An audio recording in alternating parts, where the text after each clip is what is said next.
Sir, प्रारंभिक रूप से क्या पहचान है ओरल कैंसर की, कैसे समझे अभी ओरल कैंसर? हाँ, सो बेसिकली कुछ कुछ तरह की चीज़ें जो आपको बहुत क्लियर तरीके से जो आपको समझ में आएंगी, जैसे आपके मुंह में किसी तरह का एक घाव हुआ है जो काफ़ी समय से, काफ़ी कोशिशों के बावजूद भी वो सही समय से ठीक नहीं हो पा रहा, या मुंह में कोई एक तरह से छाला है या घाव है जिसमें आपको थोड़े समय के बाद बाद आप में उसमें दर्द की पनाप्त हो रही है। इस तरह के सिम्टम्स रहे, जैसे आपके मुंह में कोई टूटा हुआ दांत है जिसकी वजह से जो लग लग के आपके मुंह में एक घाव हुआ है, एक कोई छाला बना है क्योंकि आप मुंह में आर्टिफिशियल डेंचर लगाते हैं, आप में पान गुटखा तंबाकू खाने की जो आजकल हमारे इस प्रांत में बहुत अधिक रूप से देखा जाता है। सो इस तरह के अगर आपके स्वभाव है और उसके बाद उसके वजह से जिस जगह पे आप अपने गुटखा तंबाकू को रखते हैं उस जगह पे आप किसी तरह का घाव देखते हैं या छाला देखते हैं जो बहुत समय से ठीक नहीं हो रहा है, तो ऐसे तरह के रोग में आपको जल्द से जल्द एक किसी कैंसर स्पेशलिस्ट के पास जाना चाहिए। जाके इसका निवारण करने के लिए जो भी अ, समक्ष उनके समक्ष जाके जो भी वो सजेस्ट करे वो ज़रूर एक स्टेप लेना ज़रूरी होता है। सर, महानगरों में भी एक्सपेंसिव है। जी। मेडिका में क्या एक्सपेंस बराबर है या अधिक है शहर के अनुसार? ये देखिए अगर हाँ तो ये बहुत सही सवाल पूछा आपने। सो आपको बहुत सारे एस्पेक्ट देखने ज़रूरी है सर। आप इस तरह से सोचिए कि आज एक कटिहार ही लेते हैं, आज एक आपके शहर से एक इंसान अगर आज के दिन देश का सबसे बड़ा कैंसर अस्पताल मान लीजिए अगर टाटा में जाते हैं, मुंबई में जाते हैं, मुंबई में तो उनके रहने का कोई है नहीं। सो उस जगह पे लोग ये क्या सोच के जाते हैं कि हम वहां जाएंगे, हमारे को अच्छा भी इलाज मिलेगा, हमें सस्ता भी इलाज मिलेगा।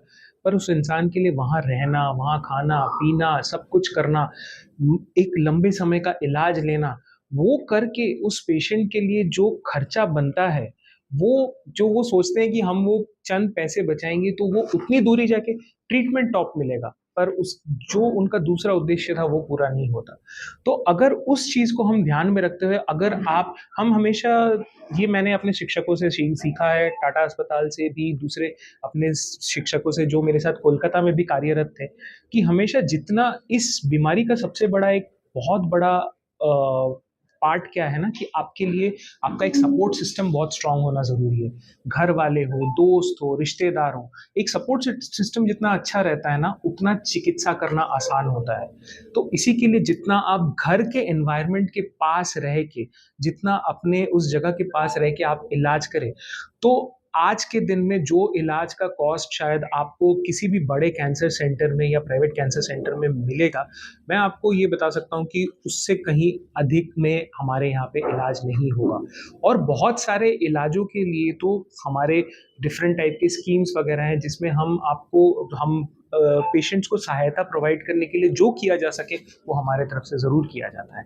एक आखिरी सवाल, प्रधानमंत्री हेल्थ कार्ड का जो वो स्कीम है आपके अस्पताल में प्रोवाइड होता है? सो बेसिकली वेस्ट बंगाल अभी भी नेशनल जो हमारे हेल्थ स्कीम्स की वजह से अभी भी कवर्ड नहीं है। सो वी हैव हमारे स्टेट स्कीम्स होते हैं, बट जैसे दूसरे बहुत सारे हमारे जैसे आर्मी मैन होते हैं उनके लिए कुछ स्कीम्स होते हैं, कुछ अलग तरह के पेशेंट्स होते हैं जो उनके लिए डिफरेंट टाइप ऑफ स्कीम्स होते हैं।